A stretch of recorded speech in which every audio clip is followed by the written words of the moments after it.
Hello everyone, Jayati and Jacinth, would you like to turn your cameras on?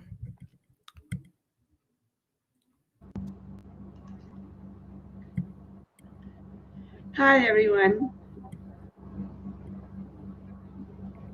Perfect, right, I'll hand over to you, Jacinth. Oh. I think we just lost her.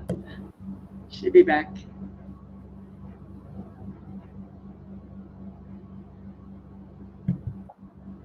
Hi, is there an issue with me? Whoops.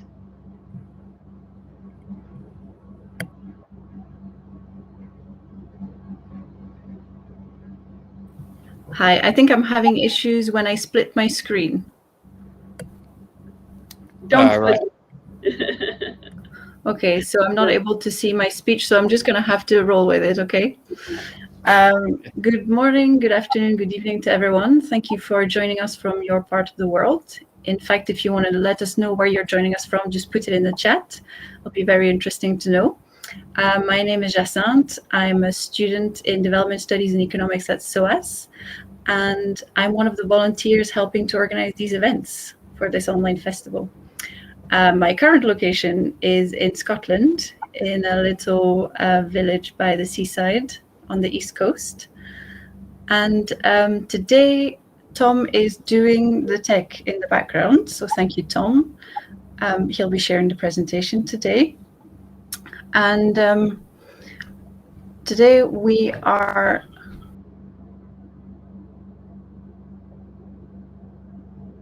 I think we just lost Jacinthe again, but she will join us, I'm sure. So throughout the session today, you will be able to ask us your questions via the Q&A function. And when you click to ask, you'll be given the option to send your question anonymously, or you can leave your name. If it's anonymous, I will read it out for you. If you leave your name, then we will be calling you on to switch on your mic and your camera, and then you'll be able to ask your question to Jayati Ghosh. So Jayati today has a very interesting presentation for us about formalizing informal work. Can we do it? Should we do it? You might know Jayati from the plenary that she presented. She opened up this whole festival today. And she recently edited a book very, very interesting, which relates to the topic of today, about informal work and whether formalizing can work and how it would affect women specifically. So in my speech, I actually have the proper title, which I do not remember off by heart. Please forgive me. And because I cannot split my screen, I can't see it. So please forgive me, Jayati. I do not remember the name of by heart, but I'm sure you'll be able to tell us. So please, whenever you're ready, the floor is yours. Thank you. Thank you so much, Jacinthe. And it's really very nice to be back at the festival and interacting with some of you. So I'm not going to waste too much time. Maybe if Tom can open up the presentation, we can just get going and I can present it. And I'm hoping that we will get lots of discussion and questions from all of you. And that will actually be the more interesting part of this session, probably. So as you can see, I'm going to begin with some basics about what exactly this whole informal economy is. And I'm also going to talk a little bit about some hidden economy at the end of this. And I'm also going to be asking, I mean, it seems like a no-brainer, right? Formalization obviously is preferable, is what everybody assumes. But I'm going to argue that it's a bit more complex. And sometimes it doesn't always have the results that we think and assume that it will have. So if we can go to the next slide, Tom. Okay, I don't know if this is very small for all of you, but it's kind of small for me. So maybe I should just give you an idea of what is going on in this slide. So basically, the ways in which you can divide informal activities, economic activities that are seen to be informal, is either by the type of enterprise or by the type of employment. and both affect workers, of course, but the second one is the one that is directly related to workers. The first one is about whether the enterprises themselves come into contact with what is broadly seen as the formal economy.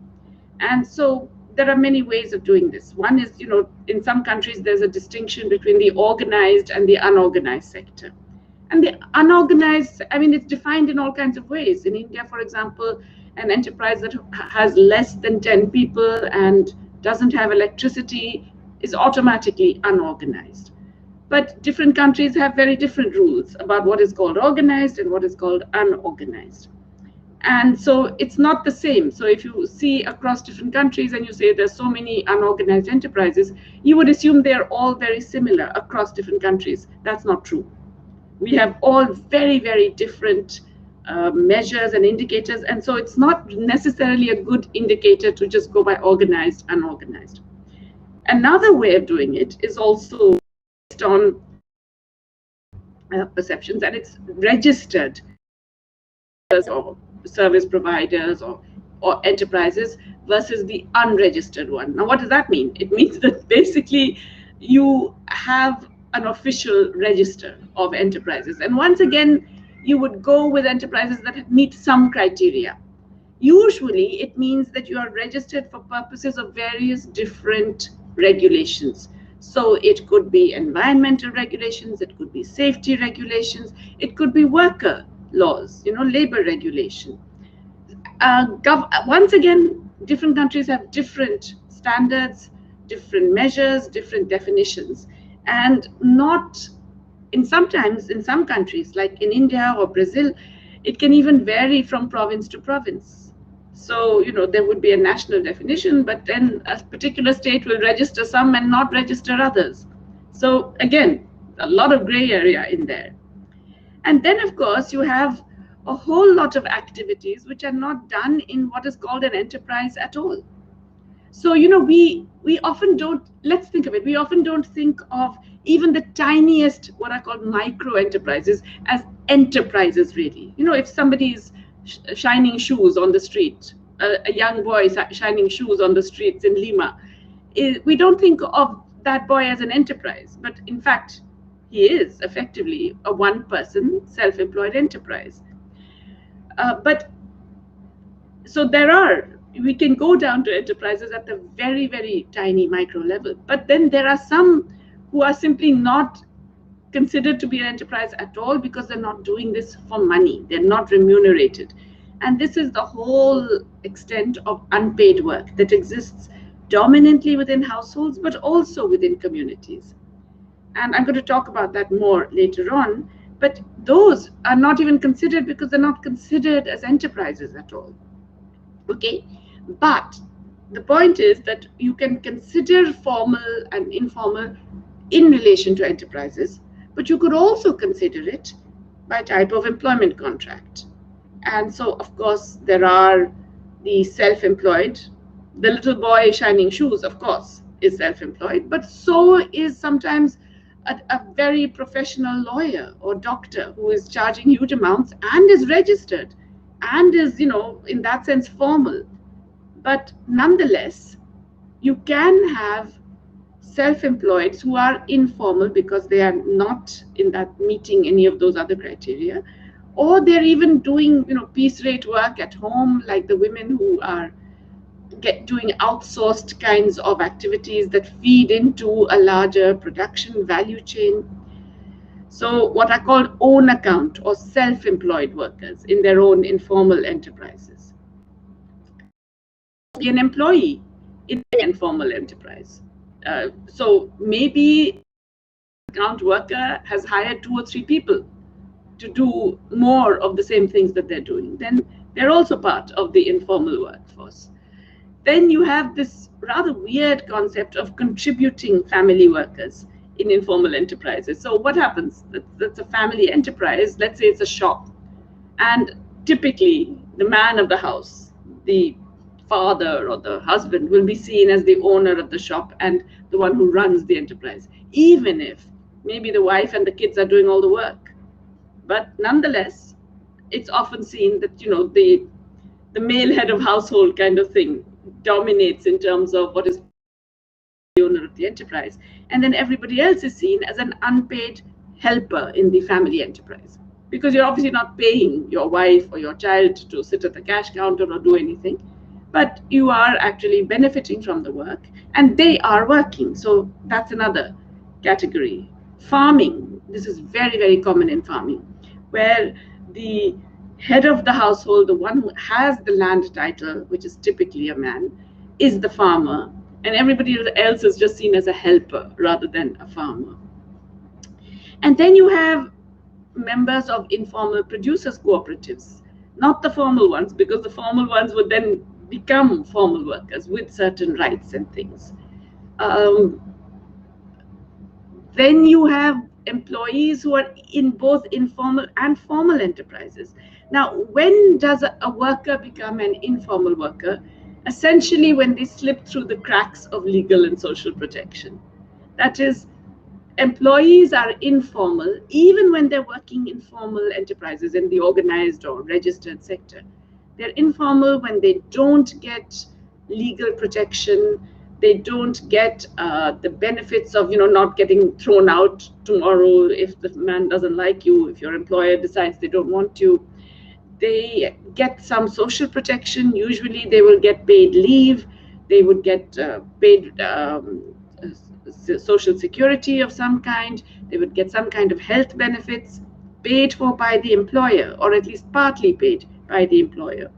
And if you don't have any of that, then you're an informal worker. Okay, there are lots of workers like this: contract workers, temporary or part-time workers, unregistered workers, home-based workers, subcontracted workers, the ones where you go and deliver stuff to their homes and then they have to do things to it and then return it the next day, out workers as they're often called. But even regular workers, there's a very standard ploy across many countries where you bypass the legal system so you don't have to provide the protection. Usually, many countries have laws. Once again, I'm using Indian example. If you are working continuously for 90 days, then you're entitled to all of these other things from your employer.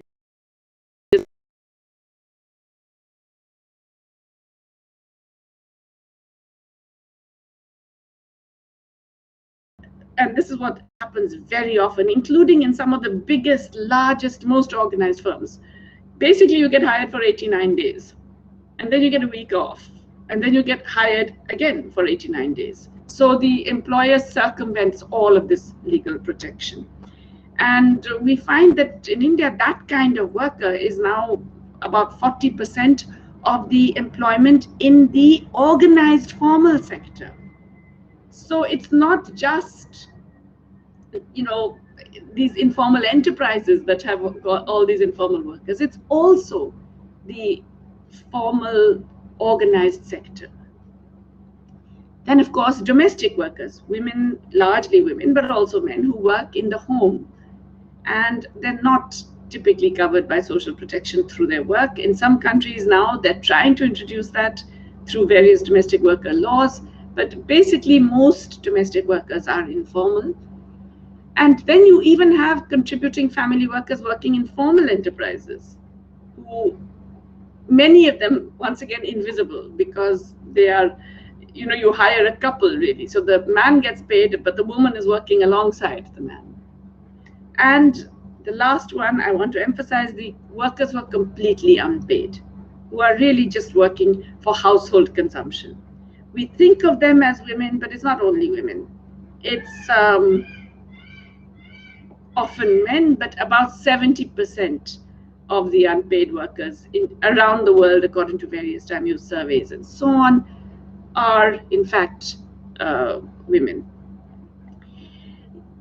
I notice Afreen has made a very important point. The latest academic arrangements, openings in universities, including public universities, use this clause to circumvent labor protection. You're absolutely right, Afreen. In fact, in universities in India, even in the US, we now have all these different categories of teachers. You have the professors with tenure, you have the professors without tenure, you have the ad hoc people, you have the part-time people, then you have those who are just, asked to teach one course only, and then they're paid for that course. A really small fraction of what a normal professor would be paid. And then you have guest lecturers who are like the lowest of the low, who get really almost nothing, and certainly have no kind of legal or social protection either. Okay, could we go to the next slide, please, Tom? So this is just to give you an idea of how all of this is interrelated. This comes from the ILO. They did a very interesting report, actually. It came out in 2018 on the extent of informality across the world. And this is really how they tried to divide it. You can think of it in terms of the production unit, which is the vertical, the column, if you like, or you can think of it in terms of the status and employment, which is the horizontal or the rows. And the numbered ones are the informal workers, okay? So there are contributing family workers in formal sector enterprises and in informal sector enterprises. There are informal sector enterprises which are obviously automatically informal, that's number 3. But then you have employees who are informal working for these informal enterprises. You have these contributing family workers. You even have some cooperatives in these. And then there are households where, once again, it's dominantly informal, okay? But the important thing to note, and this is very important because policymakers usually forget this themselves, is that the informal worker is not somebody who's only working in an informal enterprise. There are many, many informal workers working in formal enterprise, and they are typically forgotten, and sad to say, they're often forgotten even by trade unionists. Okay, let's go to the next slide. The big and obvious point is that informality is huge in the developing world. And there's a big and very significant difference across the developing and developed worlds in this respect. So I don't know how well you can see this chart. It doesn't, regrettably, it doesn't show so large in the screen, at least for me. But the left side, the top bar is the whole world. And there we can see that 52% of workers are informal. But in the developed countries, it's less than 15%. That's the second bar. In developed countries, less than 15% are in the informal sector enterprises, and another 3.4% are informal workers in the formal sector. So really, it's a minority. Most workers get legal and social protection, and that, of course, has a huge implication for all kinds of other things, like when economic shocks happen, when business cycles happen, and we'll come to that. But then look at the last bar, that's the developing and emerging countries. 60% are workers working in the informal sector. Then there are 7.3 who are informal workers in the formal sector. And then another 3% are in households working informally. Now, this does not count the unpaid workers, okay? All this leaves out the unpaid workers. So as you can see, significantly higher informality in the developing world. But within the developing world, and you can look at the right side now, there's a big difference across regions. Okay, so the Americas, Latin America, and Europe and Central Asia, that is the emerging markets and developing countries of Central and Eastern Europe, they have much less informality. It's still high. Okay, I mean, it's not low, and it's high compared to the developed countries for sure. And in the Americas, it's about 50%. So yes, that is high. But look at the extent to which it pervades Africa. 72% of workers in non-agriculture in Africa are informal. And if you take all workers together, it's 86%. Asia and the Pacific, again, there's a lot of variation within Asia and Pacific, but even so, nearly 2/3 of workers are informal if you exclude agriculture, and if you include it, it's 71%. But then look at India, which is within Asia, one of the higher informality areas, and 88% of all workers are informal. Even outside agriculture, which is well known to be informal, it's 78%. It's a massive, dominant share of workers are informal. Okay, let's go to the next slide. So this is giving you the country-wise breakdown. And again, I'm sorry if you can't see it very much. The first panel includes agriculture. The second panel excludes agriculture. But as you can see, the green is all basically North America, Western Europe, and Australia, New Zealand. Okay, and everywhere else you get more and more and more informality until you get to the 90% and above in parts of Africa. So it's a very geographically specific, if you like, the global north versus the global south. It's kind of clearly operating. Now, this doesn't mean that the global north doesn't have any problems. The trend, as in fact was already pointed out by Afrin Faridi, the trend is very much towards more informalization. That's been part of the legacy of neoliberalism across the world, is that more and more of the formal work is getting informalized. Labor market flexibility really ends up doing that. But the extent of the problem is still significantly less than it is in the developing world. Okay, next slide. Now, why does that matter? Because we've seen this in the pandemic, that informal workers are so much. They have no legal protection from job loss, from redundancy, from reduction of wages and working hours. So consider what happens when you have a lockdown and you basically say nobody's allowed out, nobody can ply their trade, nobody can do their livelihood, nobody can go and work except for so-called essential workers. If you are a formal worker, you will get protection automatically. You will either get a furlough or you will get paid anyway, no matter whether you're working or not, or whether you can attend work. You will get some help, your health assistance will be maintained. You will often get other kinds of payments as compensation. If you're an informal worker, there's no legal necessity to provide anything. And of course, if you're self-employed, now remember, half of the informal workers in the world are self-employed. If you're self-employed, obviously you're the person who will be giving yourself anything, which means you can't. And that's huge. That means there are no automatic stabilizers. There's no automatic mechanism to protect the workers who are not formal in situations like this shock that we've had, or even in other downswings where people are going to lose jobs disproportionately. So there are no minimum wages, no furloughs, no social protection, except whatever the state provides. And that includes health coverage, which is often, especially in a pandemic, it's essential, right? You need health protection because you're likely to get ill. You're likely to, you have much greater probability of contracting a disease, and therefore you need health protection. What's really difficult is that even officialdom doesn't recognize you as workers usually. And so what you get would be whatever would be universal social protection. Then there's the other problem, and this is something which we can come back to in the discussion if you like. If you go back to that map, you will notice that most of the informal workers, they dominate, that was the in the countries that haven't actually increased public spending very much. So you look at the blue, dark blue and black areas, these are where most informal workers are. These are all the countries where public spending in the pandemic period has not increased very much. Just to give you an idea, these green countries that you can see here, not only are most of their workers formal, but they also had additional public spending during this pandemic of anywhere between 5 to 25% of GDP.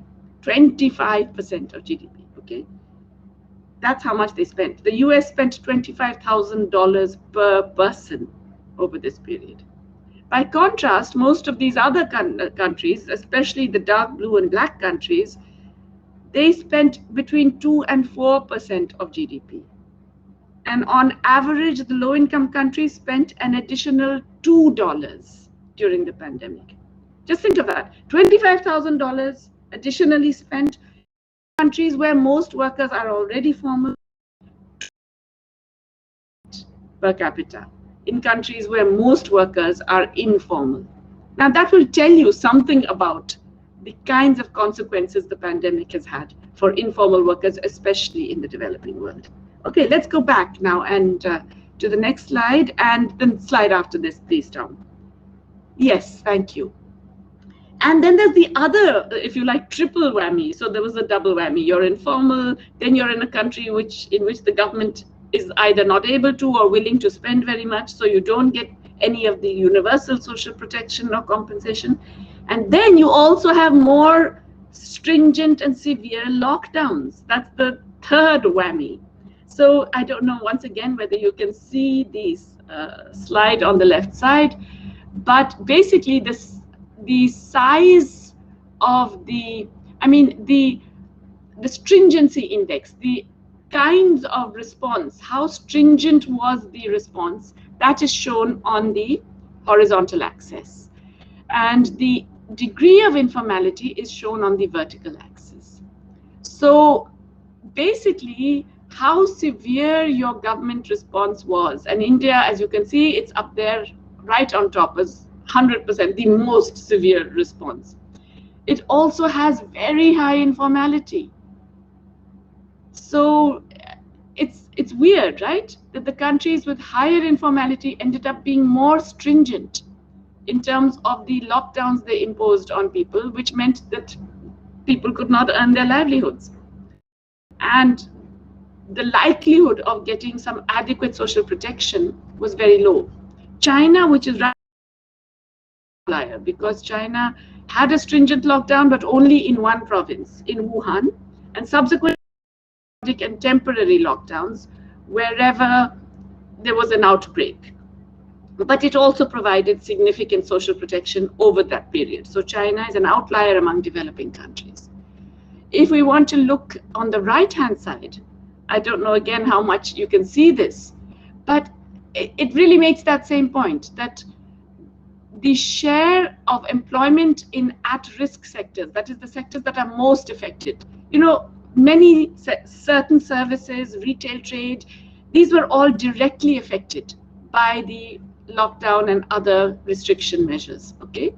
So the share of employment that is in these varies across the developing world, but it is higher, it tends to be often higher in the countries that have less social protection. So if you look at Africa, more than a quarter of the workers are in these at-risk sectors, 72% of them are informal. Social protection coverage only 18% got, okay? Asia and Pacific is hugely skewed because we've got India at one extreme and China at the other extreme, if you see what I mean. But even in Asia Pacific on the whole, almost 40% of workers were at risk, of which 60% were informal, and only 40% had access to any kind of social protection. That's very different from Europe and Central Asia, where you had much more significant social protection coverage, for example. Okay, let's go to the next slide. So this can explain why you want to formalize, okay? And this is why governments, especially over the last 20 years, have made it a big item on their agenda to formalize. They've all been talking about the need to formalize informal enterprises, informal work, and so on. And as I said, it seems like a no-brainer. If informality gives you such a terrible condition, obviously you have to formalize. Turns out, though, there's a very big difference between formalizing employment and formalizing enterprises, okay? So progressives, trade unions, civil society organizations, we all asking for formalization of employment. We want to protect and enlarge workers' rights, okay? You want to have workers' associations to assist workers in fighting for their rights. You want a legal and regulatory framework to give you minimum wages, maximum hours worked per day, overtime, decent conditions at work, physical protection, health protection. You want to get all of these. And it's easier to do that in formal enterprises where you're allowed to organize. It's quite often in informal enterprises, you're not even allowed to organize. You don't have any legal cover for your struggles. But it turns out that governments are interested in formalizing employment. They're much more focused on formalizing enterprises. Not the contracts of workers so much, but enterprises. That's what they really want to formalize, especially in the developing world. Why? Because they say that if informal enterprises can basically avoid taxes, they can evade all the other regulations. So what you want to do is bring enterprises into the regulatory ambit. You want to make sure everybody's registered. You want to make sure you can control, monitor, and do all of that. Okay, that's the purpose of governments. Now, bear in mind that all the discussion on formalization has completely ignored unpaid work. So I'm just putting it out there. We'll come back to the unpaid work issue. Okay, next slide, please. So essentially what we have seen is that these goals and good intentions are not enough to ensure the success of formalization. I'm going to talk specifically about women because we have, as Jacinth mentioned, we've done a study of women workers in informal work in 5 developing countries, and I'm going to tell you a little bit about that later. But what I'm saying is actually true across the board for disadvantaged workers generally. They don't have to be women. This can be true of many men who have other kinds of social disadvantages. They can be true of men in general, men workers in informal enterprises. But there are, for women, particular aspects of initial conditions that are different. When they're self-employed, usually women don't get assets. They don't have titles to property, which means that then they have greater difficulty getting bank credit, greater difficulty getting the benefits of any government programs that exist, greater difficulty dealing with patriarchal officialdom. I can tell you, I've done it. And it's tough even for an educated, articulate woman like myself who comes from a privileged background. It's tough. So you can imagine what happens to women who have to deal with male bureaucracy, patriarchal bureaucracy. And of course, women also, typically in most developing countries especially, they have all kinds of restrictions on mobility, on the kinds of activities they can engage in, how long they can be out, when they can go out, with whom they can go out, all of these kinds of social restrictions as well. So even when they're running enterprises, there are all these things which put them where it's not a level playing field, where they're really at a disadvantage compared to the men. But as workers, of course, they have, in any case, more adverse labor market conditions. Everywhere, the wages that women get tend to be lower, even for similar work. In some countries, it's extreme. It's as much as, just 40% wage gap. But typically, reservation wages of women are lower. Women tend to get paid less. And there's a large part of it which is education or, skills or anything like that. It's just straightforward discrimination and labor market segmentation.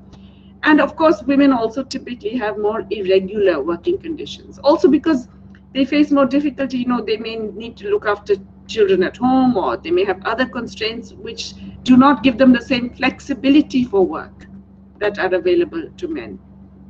Everybody knows that women there's more tendency for workplace harassment of different kinds, including sexual harassment.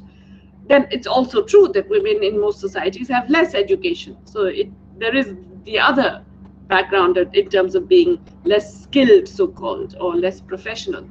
And then they have to do all this unpaid labor within the house. So this is why women have a different labor market engagement, or even a different enterprise engagement from men. It's not only women. I think I mentioned this already.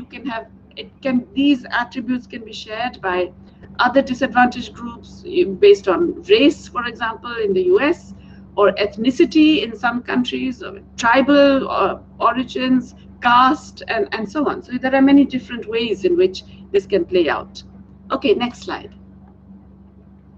So I think Jacinth mentioned that we had done a study of 5 countries, and the book is out. I've given the reference here. It's called Informal Women Workers in the Global South, Policies and Practices for Formalising Informal Work. And we looked at 2 Asian countries, India and Thailand, and South Africa and Ghana in Southern Africa, and Morocco in Northern Africa. And what we found is actually that strategies for formalizing work sometimes actually work against informal workers. It's not even that, first of all, they're not very effective. Often they don't really have much impact. But worse, they sometimes go against these informal workers. They make life worse rather than better. And there are many examples. I've just picked out a few from each country, but the book is full of many, many examples. That domestic retail traders in Ghana, for example, who routinely get basically oppressed by all these rules and regulations about where you can post your wares, what kinds of conditions you must meet. So there is not enough done to enhance their conditions, but simultaneously their functioning is made more difficult. And I suppose anyone who lives in a country where there's a lot of street trading will know exactly how this plays out, how the local regulatory authority, the local person in charge can be punitive and oppressive and exploitative in terms of extracting just for your ability to sit there and sell the bananas or whatever it is that you're selling. There's a very interesting example from the South African chapter on waste pickers, because there was an attempt to formalize the waste picking industry when there was a efficient informal waste picking structure which operated to also sort out the waste. And you know that sorting out of waste is now a hugely important activity, and it's ecologically necessary as well. Informal workers working at very low wages, very irregular, tend to be actually more efficient at sorting this out because they're doing this by hand. Anyway, the Johannesburg municipality decided to go with formal workers to some companies who basically, drove out all the informal but were less efficient. So they lost employment. The informal workers lost employment at the same time as the waste picking itself got less efficient. And this happened largely because there was an obsession with, the whole idea that formal enterprises are better, more modern, they're using this technology, but the technology is actually very wasteful. The technology is not necessarily very efficient because they're not doing it in the very oppressively labor-intensive ways that it is being done by the informal workers. And of course, then nothing is done in terms of ensuring that those waste pickers who lose employment find employment, let's say with the formal sector or anything like that. There's another very interesting study in the South African example, which relates to informal mining, which is something I didn't know much about, but apparently it's quite an active thing in South Africa. And the gender relations in informal mining are really quite complex and can in some cases be empowering. But then of course there's a drive to get rid of all the informal mining and make it entirely a very formal, very capital intensive, very multinational driven, male dominated activity. Then there's an example of domestic workers in Morocco, where a law was passed to formalize the informal work, but it didn't take into account the very complex social relations that exist in domestic work. Now, here's the thing. Domestic work is such a complicated area because domestic workers are inherently more exploitable. They're sort of alone in a particular household. They can face all kinds of harassment and exploitation of different kinds. They have very little bargaining power, all of these issues. But attempts to register domestic workers in Morocco, very few domestic workers chose to get registered because they didn't want to get into this very formal structure where they would be defined by rather rigid rules. And they were not even sure that that formal structure would give them greater bargaining power. As long as there's an excess supply of potential domestic workers, you don't know that it would give you. And they were also unsure about whether it would tie them in to particular contracts, whereas if they didn't like a particular household, they could leave in another circumstance. So there was very little take-up of that kind of, from the law, the new regulation. It didn't have the expected impact because both the employers and the workers were not all that keen to get into that formal arrangement. Something similar was evident in domestic workers in Thailand, where the process was once again made very rigid. And a lot of domestic workers felt that they preferred the flexibility of staying informal. In Thailand also, there is more extensive universal social protection like health and so on. So people feel less need to be tied into employee arrangements that would provide that kind of social protection because they're going to get it anyway. But the other very interesting example from Thailand was about sex workers, who are largely informal, but the attempts to formalize it are doomed. And there are attempts, but they're doomed. Why? Because it's remarkable that soliciting, or rather, clients are not illegal. It's all right to go out and seek a sex worker, that's not illegal, but to offer sex for payment is illegal, which is weird, right? Automatically skews everything against the workers. And so the formalizing would actually make things much more complicated for the sex workers, and for obvious reasons. There was a complete failure of the attempt to do this. In India, one of the striking features that we found, and we did a survey in outer Delhi in different parts of the metropolitan city. Now remember, this is the richest city in the country. It's the capital, and it has the highest per capita income, and workers here should be better off. But what we found is that this whole notion of a formal or an informal worker is mistaken, because workers, even in manufacturing, even in services, they were shifting across employment. They would be working for a factory, which is a big organized factory, but then they would lose their job. And of course, because they were still informal workers, then they would go and find informal work in an informal enterprise somewhere for a while. Then they would find another job in another factory. They would be moving, shifting. In some cases, we found, like the women who were sales representatives in some of the shopping malls, that they shifted from being formal and informal depending on which particular brand they were promoting. So it was the same job in the same shop, in the same mall, but sometimes they were promoting a multinational brand, sometimes they were promoting a local brand. And depending on that, their status in employment would change, and the so-called benefits they could get would change, which really meant that actually none of them got the benefits even from formal employment, because all of this was so transient and so volatile, shifting. So what does this tell us? It tells us that, there's a real significance of macroeconomic context and labor market conditions in terms of formality. And there's a real importance also of existing forms of labor market segmentation that are important in determining formality. Okay, let's go to the next slide. I'm sorry I'm taking too long. But essentially, what I wanted to say in this part is that we need a different approach to formalization. And as I've said, it can be counterproductive. You can destroy the employment of self-employed workers by demanding formalization, because they will simply not be competitive if they have to meet all of the requirements that regulations require you to be formal.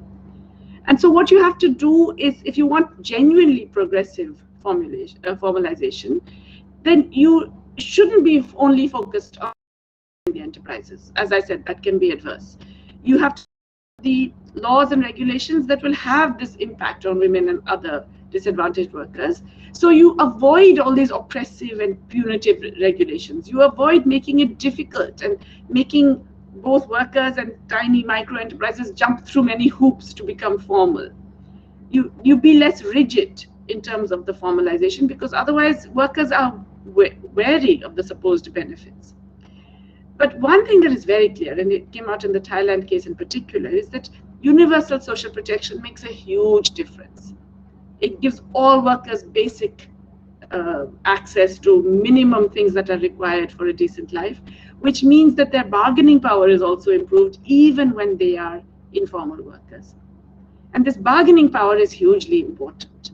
The importance of mobilization and association, it came out in South African case. The fact that you got a union for domestic workers, it did so much more to actually improve the conditions of domestic workers than the laws themselves. Of course, you need both. I'm not saying you should go without the law, but clearly the law is not enough. without allowing trade unions, allowing mobilization. And of course, unpaid workers. You have to recognize the rights of unpaid workers, which is why universal social protection is so important. So let's go to the next slide, and I can tell you a little bit more about the whole unpaid work. And this is talking about now the hidden economy. And I'm going to go very fast because I'm sorry I have gone on for far too long. But nonetheless, what's the hidden economy? Well, I'm going to look at the hidden economy in terms of unpaid work. So let's begin with this definition of work, which you will find is really complicated, okay? So one way of defining work is any activity that involves mental or physical effort in order to achieve a result, right? So anybody can be a student is working, you know, people who are trying to achieve something, they're all working. But that's not work in the economic sense. In the economic sense, you're thinking of work in terms of people doing an economic activity, which involves the production, distribution, consumption of goods and services at all levels. So what that means really is that any activity that you could potentially delegate to someone else can be economic. You know, ultimately you can delegate anything except your own consumption and your own leisure. And that means that it's only personal consumption and leisure which are purely non-economic. Everything else is potentially economic. So for example, now you would think that, you know, motherhood, the activities relating to motherhood are non-economic and you can't delegate them. But hey, you can delegate them. Through history, there have been wet nurses doing breastfeeding for others, okay? And that's a commercial activity. When you are a wet nurse, you are getting paid for your work. Surrogacy is the extreme example of surrogacy. Was the major export of the state of Gujarat when Mr. Modi was the chief minister there, when women basically hired out their wombs to produce children for would-be parents. And so when a woman does this for money as a commercial activity, then it's work. When a woman does this for her own child, in her own family, then she's seen as not in the labor force. कौन? नहीं, मैं busy हूँ, meeting कर रही हूँ. Sorry, there was someone here. Okay, so what does that mean? It means work, economic activity. These are not simple. These are actually quite complicated. So let's get into the next slide now. Fortunately, the ILO and particularly the International Conference of Labor Statisticians, in their 19th meeting, they actually recognized this. They expanded the concept of work, okay? Any activity performed by anybody to produce goods and provide services for use by others or for own use. Now that last phrase is crucial, or for own use. That's the one that makes a very big difference. And so as you can see, there's a little matrix here that explains how these relate to the system of national accounts. And it's now they are accepting that there are a lot. Manik, I'm doing a webinar. Please don't disturb me now. I'm doing a webinar.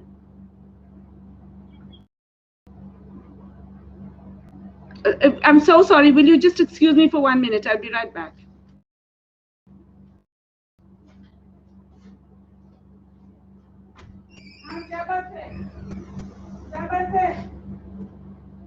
Hello? Manish! 1595. तो पहले तो बताया करो मैं busy हूँ.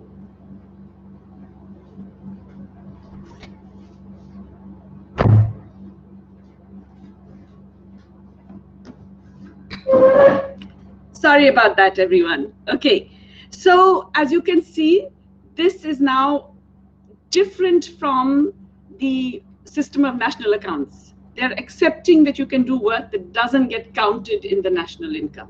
So that's a big difference. Okay, let's go to the next slide. I want to give you a little example from India and then I will stop because I'm sorry I have taken far too long. But anyway, you may not know, but India used to have, I'm sorry it's being destroyed at the moment, but we used to have one of the most sophisticated statistical systems in the developing world for sure. And we had a very sophisticated approach to assessing what work is. We had these big national sample surveys, which would give gender disaggregated data, and we would look at what is the work you do principally, what's your main activity, what's your subsidiary activity, what do you do usually, what did you do last week, what did you do on an average day in the last week, all kinds of things that capture seasonality, that capture informal work, that capture, the fact that people can move across different sectors in their activities. So it was quite sophisticated. And they even tried to bring in probing questions on women's activity. But it turns out that even this very sophisticated system didn't really capture a lot of women's work or economic activity. And particularly, they have two categories that are worth noting, Code 92 and Code 93.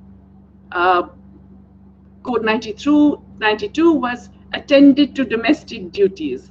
Now, you know what that means. It means the whole care economy, all of the direct and indirect care. Cooking, cleaning, looking after the members of the household, old, young, ill, healthy but demanding attention, etc. All of the whole range of care work. And Code 93, which is what is a further extension, which is all the domestic duties, plus you're doing other stuff like free collection of goods, vegetables, roots, firewood, cattle feed, collecting water, sewing, tailoring, weaving for household use, tutoring children, all of these activities. Now, all of these would be economic activities if you outsource them, right? But they are all called not in the labor force. And then within the labor force, we called unpaid helpers in family enterprises, which is we talked about earlier, where you can be helping somebody in the shop or on the family farm, but you would not be called really a real worker. But one of the big stories in India has been how work participation rates of women have fallen drastically over the last 30 years. And really they have, from about 35% to 18% is the latest number. But if you include codes 92 and 93, then it turns out that women's work participation is not only 18%, it's 86%. In other words, most women are doing all these other activities. And all of these are economic activities, and they are all contributing hugely to the recognized economy. In fact, that recognized economy would not exist without these activities. But because they're not done for pay, for remuneration, they're not seen as work in the NSSO. If you did include these, then it would challenge all kinds of other notions of employment, of productivity, of time poverty, which is a major, major part of real poverty. And it's an ignored aspect of poverty because the income poor are also the very time poor. And time poverty actually reduces the quality of goods and services that you can create.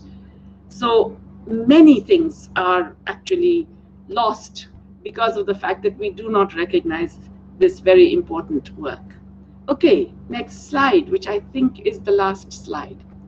Yeah, and then the very fact that you have all this unpaid work gives you a continuum which has deadly implications for gender and labor markets. So first of all, the very fact that more women do all this unpaid work, it devalues both women and the work they do, okay? So when women do enter labor markets, their wages tend to be lower than men, not only because they're willing to work for lower wages, they have lower reservation wages, but also because society says, well, so much of their work is available for free, why should we pay them? So big gender wage gaps. India, which has a huge amount of unpaid women's work, as you can see, India has one of the highest gender wage gaps in the world. Women get about 60% of what men get on average. But then there's a second implication, that it's not just that overall women are devalued, but that the occupations that women get concentrated in, childcare, nursing, primary school teaching, etc., all of those kinds of health frontline workers, etc., all of them become lower paid. So women then get clustered in certain occupations which are seen as the care activities, and those become low paid. And then that wage penalty extends even to men who are doing similar work. So the women doing it, of course, get less paid, but even a man who is doing low pay. All of this, and that's another very important implication, all of this provides a huge subsidy to the recognized economy. This hidden economy is actually subsidizing, enabling the formal sector. And this formal sector relies both directly and indirectly on the goods and services produced by these unrewarded workers.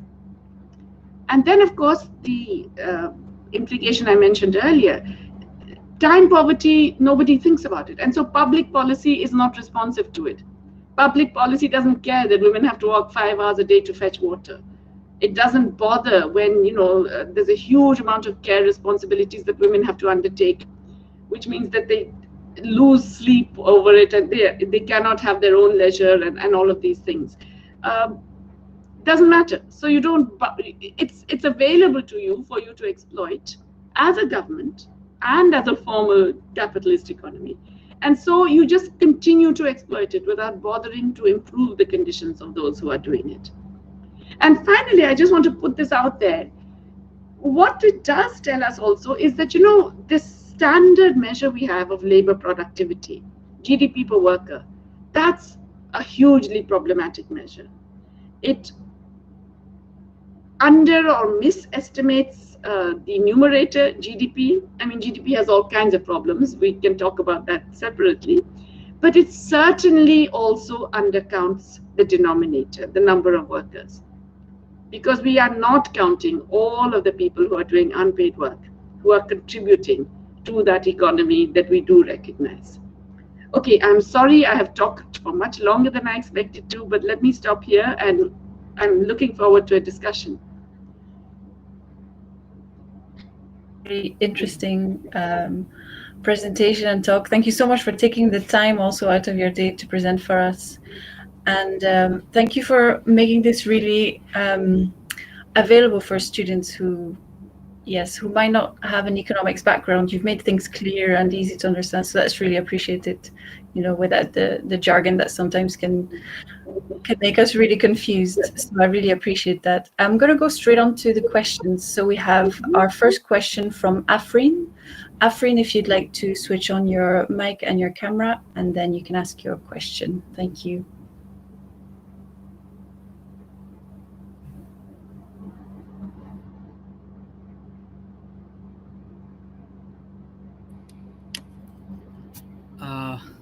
Good evening. Good to finally speak with you. Thank you for this presentation.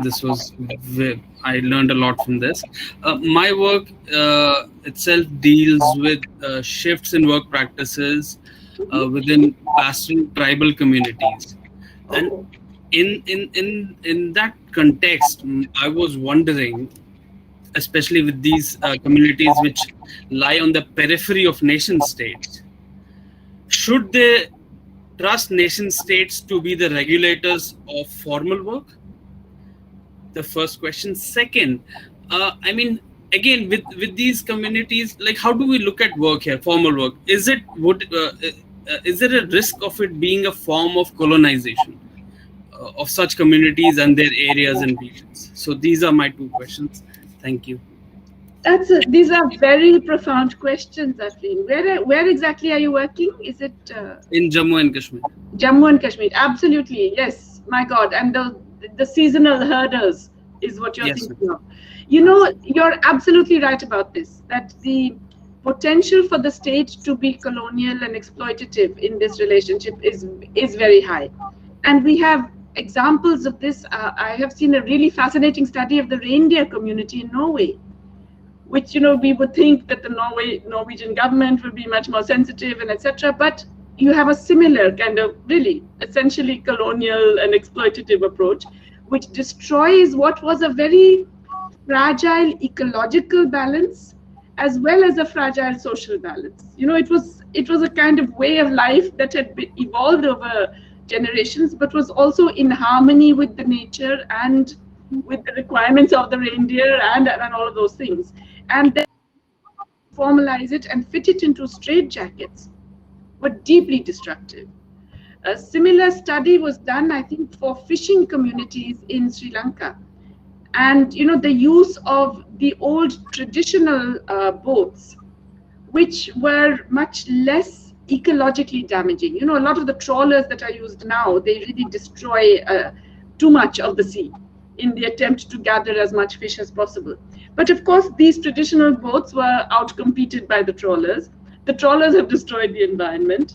And then now that they have overfished, they've moved on. They've gone to find some other coastline to destroy. Yes. The fishermen who lost their livelihood and were starving and reduced to destitution now wish to go back to that older pattern, but they've lost those skills. You can get de-skilled when you have not had that for 2 decades, 3 decades. You lose the skill able you to do that kind of traditional fishing, which was once again in harmony with nature. So it's a complicated thing. I think there are similar discussions of nomadic herding patterns that have been affected in Ethiopia and in certain parts of, where they went in for these large-scale, big plantation tracts through contract farming. In fact, Indian companies were involved in that, which destroyed that activity and also created unexpected environmental problems. So yes, I would tend to agree with you, but I mean, of course, it's very case specific. You cannot make a blanket argument saying it's always like this.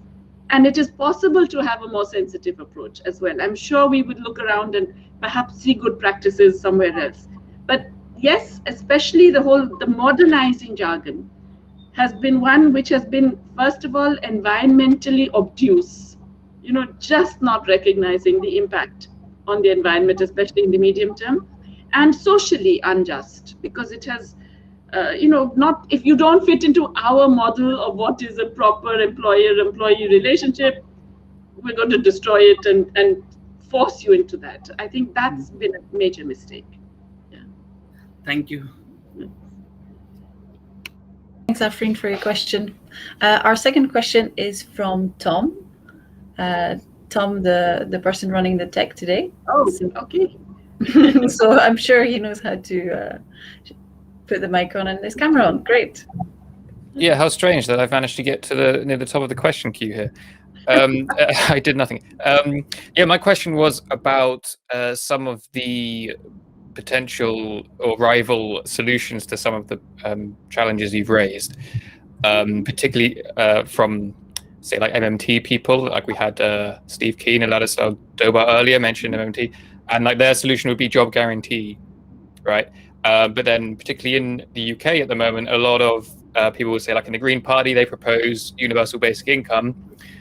Do you see either one of those as a viable solution? And then if so, do you think that can apply to the whole world, or is it limited to just the powerful countries like USA and Europe? Well, I tend to be a proponent of job guarantee. In fact, I'm a big fan of employment guarantee programs. I'm not necessarily someone who thinks MMT is applicable to the developing countries, but job guarantee, yes. I mean, I don't think the two have to go together. Universal basic incomes in the developing world tend to be a substitute for public goods and services rather than an addition to it. And that's terrible. That basically says we'll give you cash and then you go out there and find whatever you can find in the form of health or education or anything else. That's terrible. On the other hand, a job guarantee is basically providing a minimum wage floor, which you cannot do through legislation. In developing countries with a huge excess labor supply, you can say this is the minimum wage, but no one's going to stick to it. It's impossible to enforce. So you really have to provide a base from which workers can actually have the bargaining power. So a job guarantee does that. A job guarantee also in India, we have, by the way, the largest job guarantee program in the world, the Mahatma Gandhi National Rural Employment Guarantee Program, which was set up by an earlier government in India in 2006. And the Modi government could not get rid of it, even though it wanted to, because really it's got roots and it's providing such an important basis. A job guarantee is hugely important because It can give you counter-cyclical spending. It can provide a cushion for all of these shocks. It provides dignity at a time when it is doing it. If you're doing it properly, you can improve the quality of life by providing essential goods and services.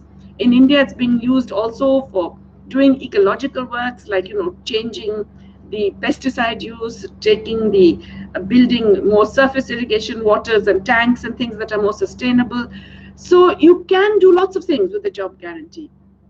But it cannot be a rigid top-down centralized system. It has to be responsive to the local conditions and economy. So the job guarantee in India is supposedly run by the locally elected bodies, and they are supposed to decide on what activities and what work can be done, and therefore it can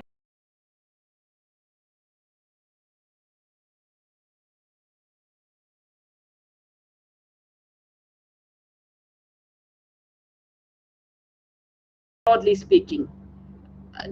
Does that mean that there is a solution to the problem of formalization? No, because this is still informal work. The job guarantee is still informal, right? You're giving people some work for a period. It doesn't mean you're giving them any other legal or social protection. Jayati, I think you cut off maybe for a minute. Did that happen to you also, Tom? Just for maybe 10 seconds or so. I think we got most of it.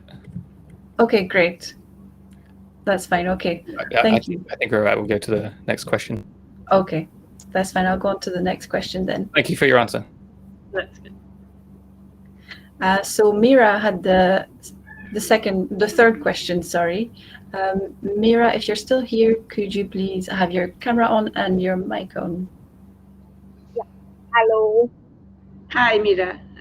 I'm a huge fan. I have to say that. Like, it's a lot of opportunity. I've been following your editorials in the Hindu and Business Line for as long as I can remember. Now going to my question, like a huge fangirl.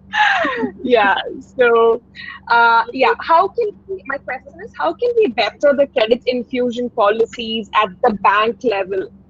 Because government is providing, with steadily saying that, under this yojana or under any overarching program that for informal sectors, for women, for farmers, that money. But how do banks translate it by giving it to them? For example, in Indian context, they can't take collateral as the farming land. So how do you think that at the bank level these policies can be made so that it's actually, the money reaches these informal sector workers? That's such a good question, Mira. And sorry, there's a plane flying overhead, so you get a lot of background noise right now. Yeah. I think one of the big problems with the way in India, but possibly in some other countries as well, that they have dealt with this whole issue is that they kind of declare a scheme. Like in India, we had Jan Dhan Yojana. So many bank accounts will be opened for the poor people. And, you have a target and you just enlist everybody. And then you say, maybe you can even have a credit allocation. You can say so much credit will be provided to poor farmers or marginal farmers or whatever. The trouble with that is that it doesn't recognize that there's a reason why banks don't give to the small and the poor, because it's very high transaction costs. It's expensive for a bank to do all that paperwork for a tiny loan or for a tiny account. So they're not interested. It's more expensive for them. So the trouble is that governments have tended to announce this by fiat, that you have to do this, or say you should do this, without making it possible for them to do this. And what do I mean by making it possible? Recognize that it's more expensive. Give them a subsidy. Say, if you are going to actually get more women or more people without any assets or small entrepreneurs, whatever, we are going to subsidize this for you. We will subsidize the costs that are involved in doing these transactions. And you can, in fact, institute a cross-subsidy that you charge, your big guys, Mr. Ambani, the Adanis, and other people who are, benefiting from the big loans, you charge them extra to cross-subsidize this. this is a basic principle without which you will never get loans to the disadvantaged groups, because there's nothing in the incentive system of banks to make them want to do it. And it's not the bank's fault. It's not that they're bad people or anything. It's just that that's the way, you know, the thing plays out. So you have to recognize that and say, we are going to subsidize you to do this because it's a socially important goal. And we will enable you to subsidize this by allowing you to charge higher for the bigger work guys. You know. Yeah, thank you so much. Yeah. Thanks for your question, Mira. The following question is anonymous, and it is, do you know of any initiatives of work formalization brought about by workers themselves? For example, a community taking ownership of a mine. Do you have examples of such? Okay, I cannot think of a specific community taking over a mine, but you know, all the formalization that we see in the world today is the result of movements by workers themselves. So let's not kid ourselves. The advanced world today, that high formalization number that I showed you, that is because of 2 centuries of struggle by workers. And a lot of that, in fact, in the 20th century, it was aided by the fact that there was a socialist revolution in Russia and then in China. So they got worried and they said, okay, we will do this. So, you know, it's not true that formalization is a gift of employers. Formalization is something that happens when workers demand their rights. And the successful and sustained formalizations have only happened when workers have had enough bargaining power and so on to actually get there, you know. Having said that, you know, individual instances like a worker trade, individual instances are good, but they are not of and in themselves the solution.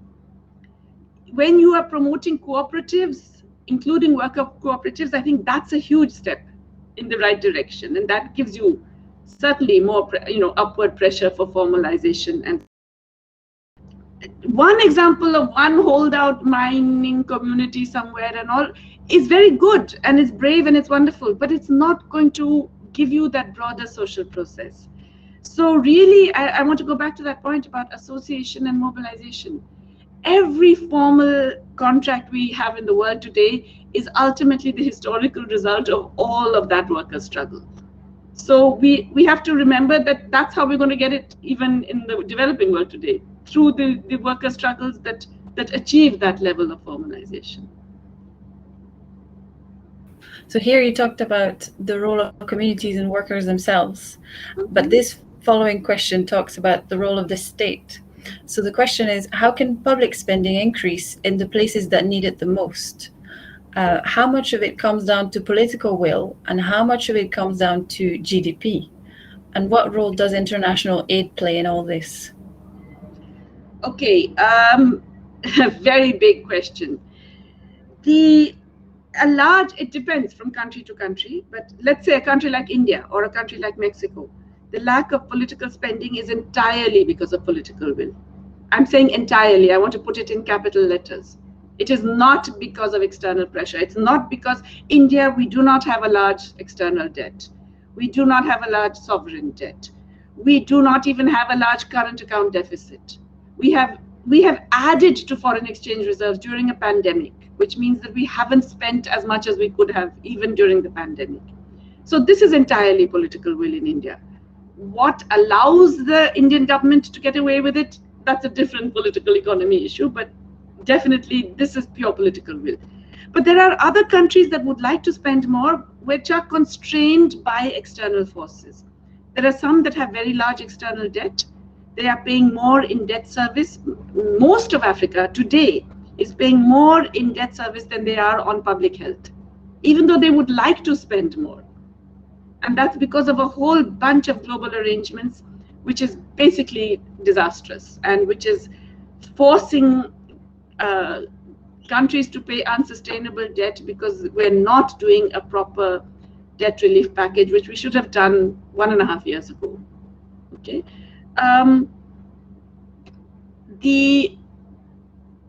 There are other countries where it is because they have chosen to get so embedded in global capital markets that they're terrified of capital flight. And they fear that credit rating agencies will downgrade them the minute they spend more and they have a high fiscal deficit to GDP ratio. And so that fear is suppressing. Now, you could argue that that is a misplaced fear, but it is a real fear, and it has been certainly the case that we've had very volatile capital flows, especially over the last 2 or 3 years, which can damage the. Now, I would argue to that is to put up capital and go ahead and spend more. But there is a lot of shift that has to come about in government policies before that happens. So I would say there's no one answer to this. In some cases, it's pure political will, and I mentioned India and Mexico. In some other cases, it is external constraints like debt. In some other cases, it's a semi-external constraint, which is the fear of capital flight, which is driven by your own prior capital market liberalizations. Jayati, we've had a lot more questions, but I think I'm going to take maybe just one last question from Karen, because the others are anonymous and it would be nice to have someone come up again. So Karen, if you're still here, could you please have your mic on and camera on? Thank you.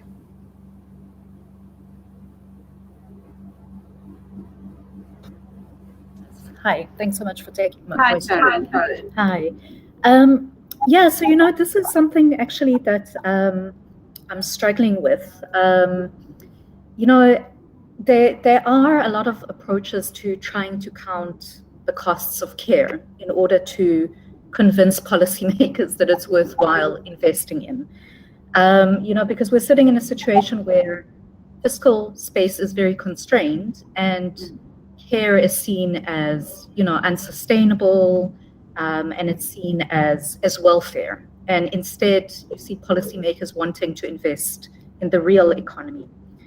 And we're kind of thinking around, like time use studies or multiplier studies. I don't know, I'm just doing like random searches.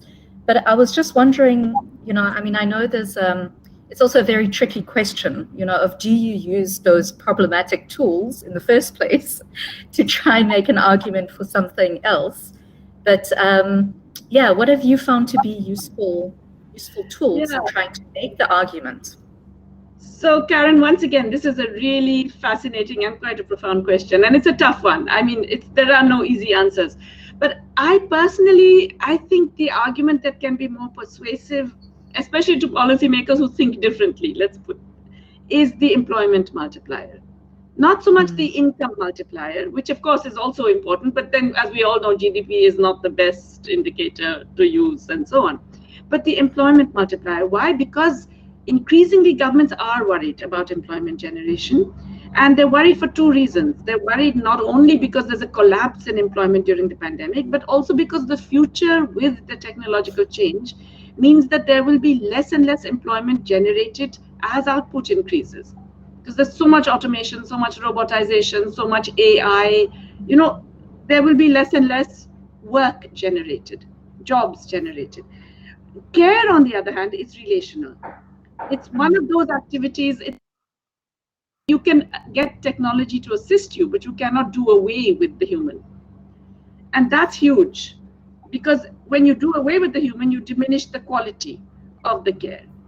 And the point about using an employment multiplier is that investing in care not only improves quality of life, not only improves people's health and overall, conditions, but it also massively increases employment directly and indirectly. It has much higher employment multipliers than practically everything else, because it's a very employment intensive activity.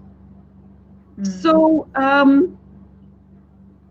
this is, I think, one of the directions that I have found to be a little bit more persuasive with policymakers.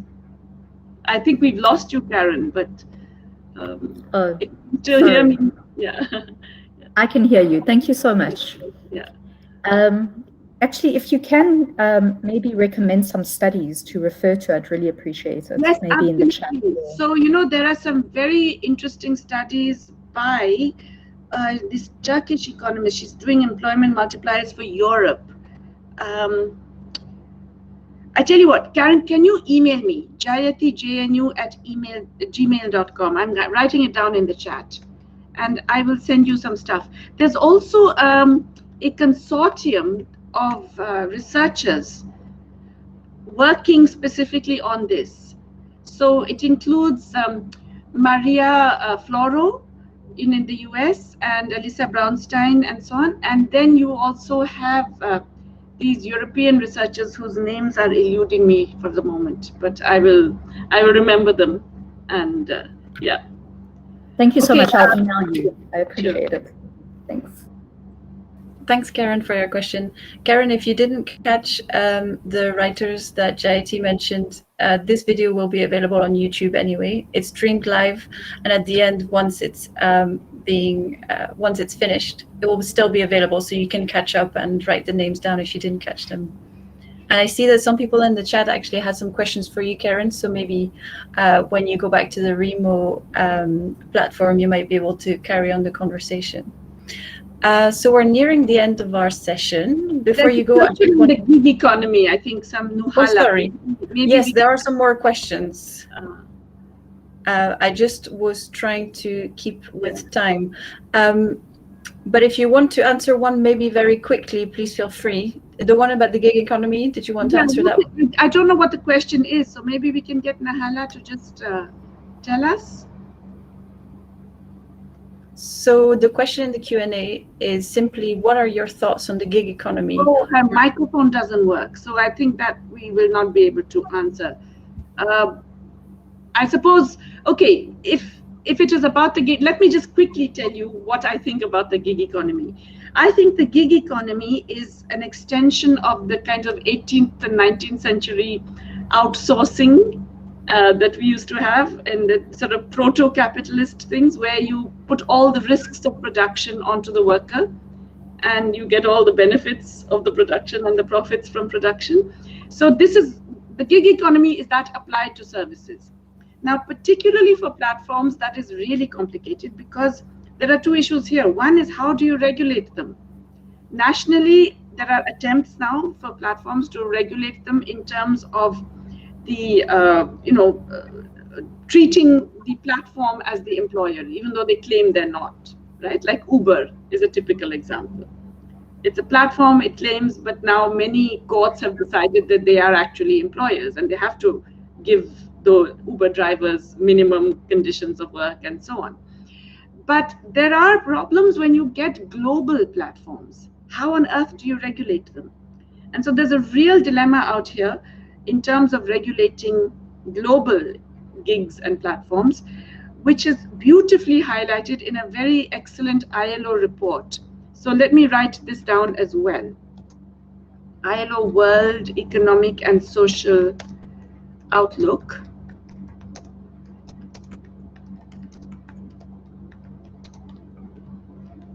Which is on the platform economy. And I strongly recommend you read that. It's a very good summary of all the important issues. They also did a survey of gig workers, 35,000 of them all across the world, and came up with lots of very interesting results. Yeah. Thank you so much. This is really helpful, and lots of people, I'm sure, appreciate all your resources that you've given us. And thanks, Noelia, for your question. Sorry, I missed it out. I was just trying to keep with time. Sure, no, absolutely. But I think we're just managing, yeah. Yes, we just managed it.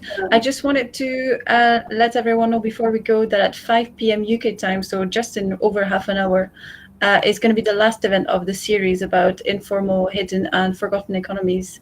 And it will be a presentation from Catherine Marsal, whom you may know from her book, Who Cooked Adam Smith's Dinner? She'll discuss how economic theory has excluded housework and care from what counts as work and what gets measured by GDP. Additionally, please consider donating to Rethinking Economics. They are a charity and run solely on donations. You can donate by going on their website. So this brings us to the end of this event. Thank you so much, Jayati Ghosh, for your time, for your presentation and your kindness.